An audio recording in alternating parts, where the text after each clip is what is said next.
Whatever it is, it's heading straight for the World Trade Center. Now, when it comes to Transformers, I've been a bit on-off with it. I did have a bit of an obsession in my teens. I watched a few episodes of Cybertron, and I liked that show a lot. And with that, I watched the G1 show, and the awesome 80s movie that goes with it. And I have great memories of the 2007 film, and not so good ones with its sequel. I am directly below the enemy scrotum. I don't think it's funny. But also around the same time, I was introduced to Beast Wars, which was a show that came before a show I used to watch as a kid called Beast Machines. So yeah, I checked that out too, and I really enjoyed it. But that was quite a while ago. So the question is, does it still hold up? So I went back to check out the show's 2-part pilot, and what I found was interesting. So let's discuss the 2-part pilot of Beast Wars. The episode opens in space where the Maximals are chasing down the Predacons. They both end up taking each other out and crash land on an unknown planet. Shortly after, we find out that the Predacon leader, Megatron, is looking for Energon. Never mind that. Tell me there is Energon here. Confirmed. Yes. Too much Energon. Field readings are off the scale. Continued exposure to robotic forms will result in permanent damage. So to avoid overexposure, both the Predacons and Maximals take alternative forms of the local wildlife. Dinobot believes they landed on the wrong planet and believes Megatron is too incompetent to lead the Predacons. So he challenges him to a fight for leadership. Do you accept my challenge? There's more to being a leader than simple courage. Well, there's cleverness and cunning as well. Isn't that right? Scope knock. It was at this moment that he knew. He f***ed up. Meanwhile, the Maximals, led by Optimus Primal, get their bearings on the new planet. And Cheetor, who is excited about his new form, goes to test it out by chasing other cheetahs, but ends up running into trouble. The way those two reacted, that's no natural life form. And if we're talking unnatural life forms, then we gotta be talking about just one thing. Robots in disguise! Cheater! Maximize! Time for this cat to pounce! Cheetor is pinned down by Waspinator, and the others show up to back him up. But so do the rest of the Predacons, and a battle breaks out between the two factions. Optimus manages to save Cheetor, but he sustains an injury. On the way back to base, the Maximals encounter Dinobot. Should we blast him? Fire. Dinobot challenges Optimus to a one-on-one fight for leadership of the Maximals. And even though Optimus refuses, they both clash on a thin pathway anyway. But the Predacons appear again and try to destroy them. Optimus saves Dinobot and the Maximals manage to get away. A stray missile reveals a massive amount of Energon. Both Maximals and Predacons race to get there first, and both factions end up battling it out again for the Energon.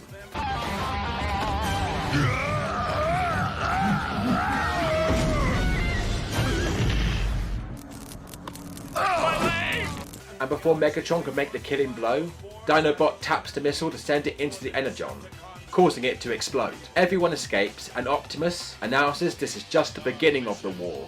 For now, we're stranded here with the Predacons on this unknown planet. Megatron may be back, and there is still more Energon. So for now, let the battle be here, on this strange primitive world, and let it be called Beast Wars! He said it! He said it! Okay, let's start breaking these episodes down. First off, Beast Wars was the only mainstream Transformers show in the 90s, and was seen as a revival to the franchise. Looking back at the show, it had just as much going for it as there was going against it. Whilst yes, it is a new exciting Transformers product, being released for the first time in under a decade, but Beast Wars was an entirely new setting. No OG Optimus Prime or Megatron, no Bumblebee, no Starscream, no Soundwave, no G1 characters to latch onto, and using an animation style that was still relatively new at the time, so it could have gone either way. So they needed to get off on the right foot. And for the most part, the Beast Wars pilot manages to do that. But as this is a computer animated show from 25 years ago, it's a bit rough around the edges. I'll be honest, I don't think the Beast Wars pilot does anything crazy or outlandish. I think the goal was to introduce the setting, let us know a bit about the characters, and establish what will be the main source of conflict going forward. And that all works for me, There's 26 episodes, so baby steps. We don't need to know everything right now. All you need to know is that there are good Transformers and bad Transformers that have landed on a mysterious planet. The Maximals are trying to stop the Predacons from collecting Energon to take over the galaxy, and they use beast forms to protect them from the pure Energon that could overload their circuits. And that's a good reason for the transforming bit. They kept it simple, and I think it works. But there are a few annoyances in the background. A few minutes into the episode, we find out Megatron is aiming for Earth. But Dinobot says they landed on the wrong planet. But at the same time, the Maximal Rhinox says, The trans-warp drive can go through space and time. We were locked onto Megatron's warp signature. We could be any place, anytime. so if they did travel through time, then they might have come from the future, a time where the G1 era would have happened. So they must have had some idea of what Earth looked like, including knowledge of the planet's flora and fauna, judging that you all took forms native to the planet, and named yourselves after those animals. And you're not capable of putting 2 and 2 together? I'm looking at you, Rhinox. You're supposed to be the smart one. Plus, if Beast Wars was trying to convince us that this wasn't Earth, Which it is. you didn't do a very good job of that either, because you made it too bloody obvious. But maybe that wasn't what they were going for. I don't know, it was just interesting to look at it like that. Also, the characters' names. I get Optimus Primal and Megatron, named after their original counterparts, but everyone else gave themselves names when they landed and got new forms. So they did not have names beforehand? They must have done, surely. Otherwise it would have been awkward for Big Bot to give orders earlier. The Predacons are in our sight. Fire! Who fires? You fire! Who, me? Yeah, you. Do you not know my name? Look, should we really have this conversation right now? Yes, we should have this conversation right now because you're being really, really rude. Well, of course I do know your name. What is it? Steve? Oh, you, big bollocks. Speaking of characters, the pilot does a better job of establishing the Maximal characters than the Predacons. The Predacon that gets the most focus is Megatron. But that does make sense, because he has to be the one that establishes the main reason why the Predacons are there in the first place. Which is done really well in the pilot, by the way. Characters like Tarantulas, who is basically the Predacons' version of Starscream. And yes, I know Pterosaur has a bit of Starscream in him as well. And Waspinator, who normally gets the kicked out of him in every episode, won't get their moment to shine till later on in the season. But Megatron is the star of the show when it comes to the villains. Beast Wars Megatron is not like the G1 Megatron, who comes off as more bitter and viciously aggressive. Here he's more cunning, opportunistic and intelligent, and has no shame in showing it off and belittling his Predacon comrades. Like he enjoys causing misery, but he does have his moments of being frustrated, showing that even he has his limits. But I can't help but smirk whenever he says, Yes. Yes. Yes. But there's a bit in the episode where he gets shot by Cheetor and his reaction was weird. You mean like this? Cheater! A treacherous, underhanded sneak attack. Oh, I like you, pussycat. Alright, guy. Speaking of Cheetor, I see him as the young'un of the group. Ambitious, but still has a lot to learn. And shows this by running off to test his new beast mode. But I guess he just wanted to say hi. The name's Cheater. What's shaking, cats? What? Is it my breath?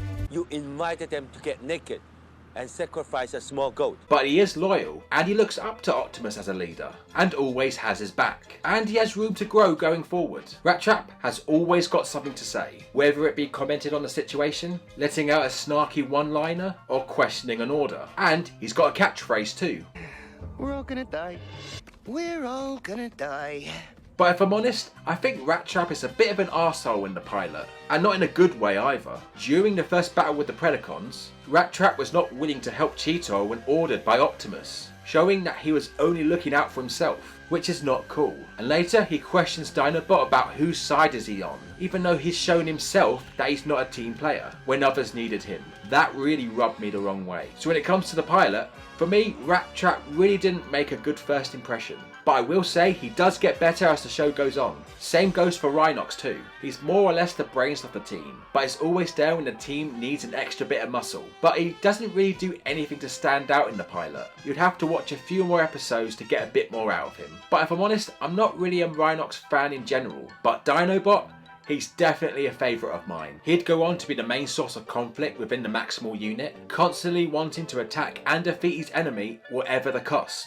which always leads to disagreements. And even though he'd do almost anything to gain victory, he's still an honourable warrior.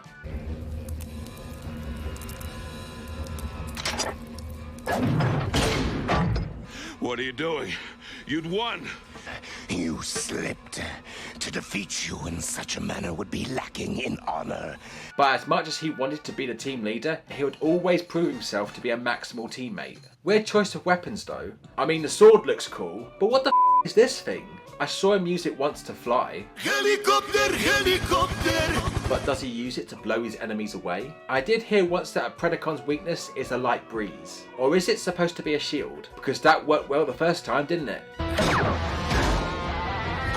How dare you mock me? Now feel my wrath. Yeah, that's really annoying. Optimus Primal also has aspects from his Autobot counterpart. Very determined and willing to do the job himself if he had to. But unlike Optimus Prime, Big Bot is more of a military leader. If he gives an order, he expects it to be carried out. And he'll give you if you don't toe the line. In the pilot, he disciplines Rat Trap a couple of times for not following orders or stepping out of line when it came to Dinobot joining the team. Ease off, Rat Trap. Says you! That's right. Says me. You want to question my orders one more time? I like this because in circumstances like this, you have to take charge like this, otherwise everything will just fall apart. And Gary Chalk pulls off the voice performance brilliantly, demanding authority, but also can be wise and philosophical. Speaking of voice acting, Beast Wars probably had the best voice cast at the time. Michael K as Megatron is definitely a standout. He definitely makes me feel Megatron's self-love. And no, not like that. In the way of smugness and narcissism. Believing that he is better than everyone else. Hell, K and Chalk was so good, they went on to provide the voice of Megatron and Optimus in the Armada, Energon and Cybertron anime, proving that they have good chemistry. We don't have to do this, Megatron. There has been peace between the Maximals and Predacons for centuries. Why start this up again? Peace, perhaps on your side, Maximal scum. Yes, but not on ours. Ian James Corlett brings the young and overconfident Cheetor to life. He goes on to voice Goku in the Saban dub of Dragon Ball Z. But I think the guy that deserves the most praise is Scott McNeil. Because he doesn't just do one voice, he does 4. Dinobot, Rat Trap, Waspinator, and later on, Silverbolt. How he'd go from vicious reptile to Nuwok rat, to giant insect, to dramatic hero, I have no idea. But he does a damn good job. I'm surprised his name doesn't come up when discussing the greatest voice actors of all time. Underrated for sure.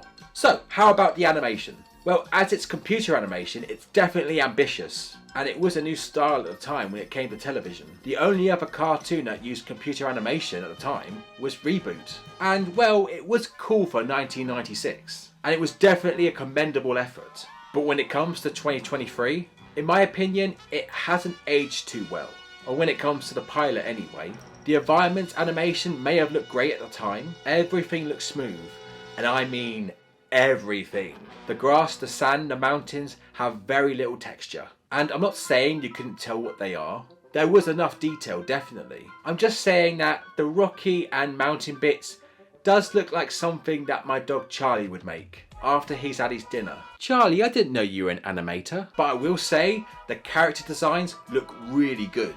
Especially the robot forms, all looking like fighting machines while showing some of their animal characteristics, which make them unique and stand out. The beast modes look alright too. But the one thing that's putting me off is the eyes. They've got so much detail and realism that it's almost uncanny, especially Optimus's eyes. It's almost creepy. They did a close-up of his eyes at one point, and I was like, Jesus. I'd turn the other way if I saw that in a dark alley. But other than that, they look fine. But when they started moving, that was the main issue.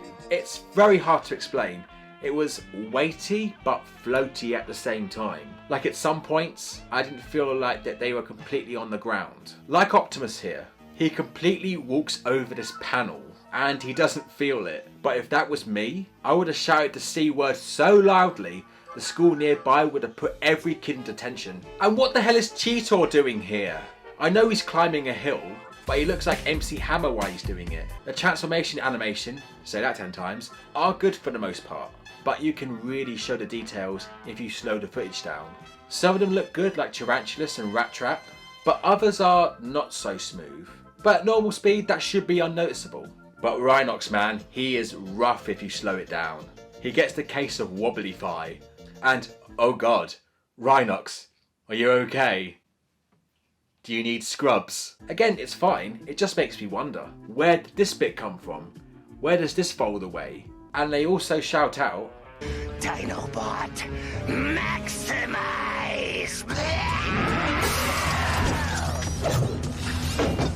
Which is cool if used sparingly, but in the first battle, almost everyone does it. And it did kind of feel like it was going on forever. Seriously, I could have put the kettle on and they wouldn't have been finished. Tarantulas, terrorize! Rhinox, maximize!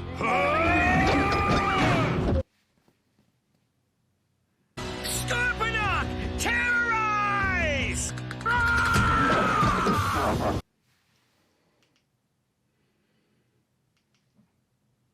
Red Trap, maximize! Pterosaur, terrorize!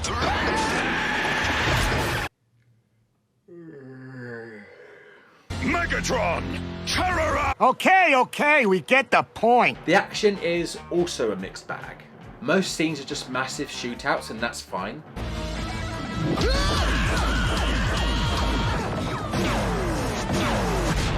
Ooh, that hurt me so much. I hope you don't hit me lower next time. Yes. The head-to-head encounters were not so fine. The duel between Optimus and Dinobot was basically them swinging their arms about, whilst the sounds of clashing blades played over it. And the big showdown at the end, well, see for yourself.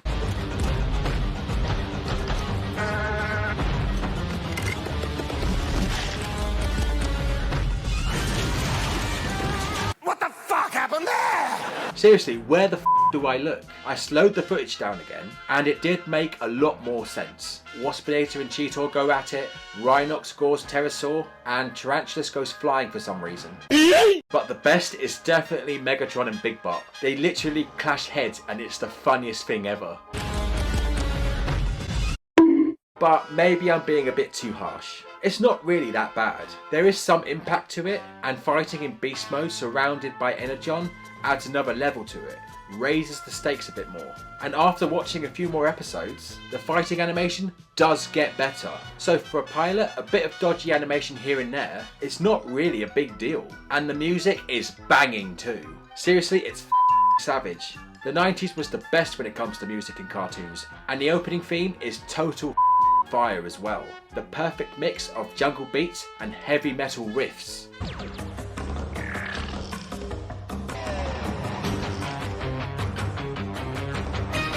And along with the guitar solo, that just completes the intro.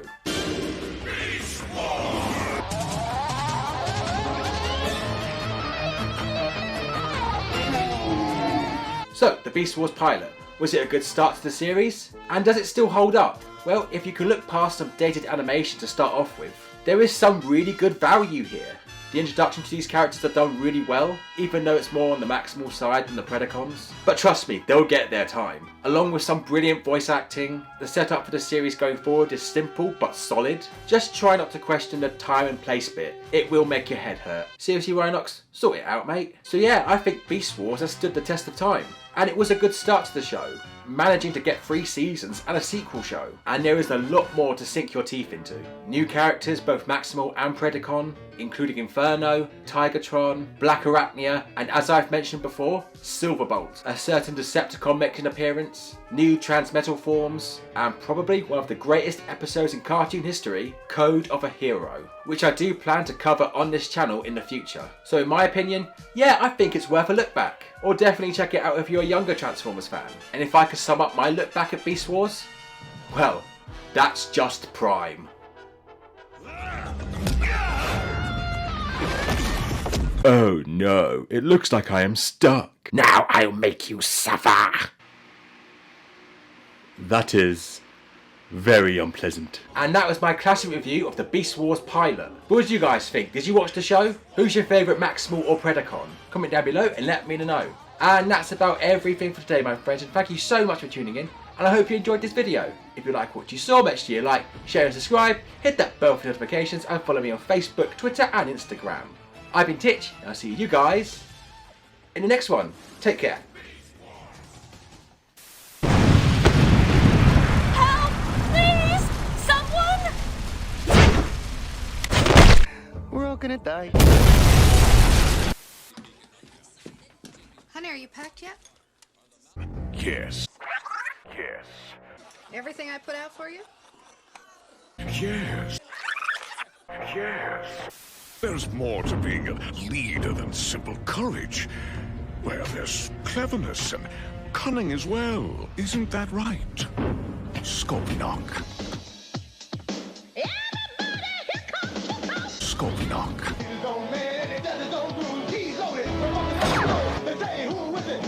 Scorponok. Hey, where are the white women at?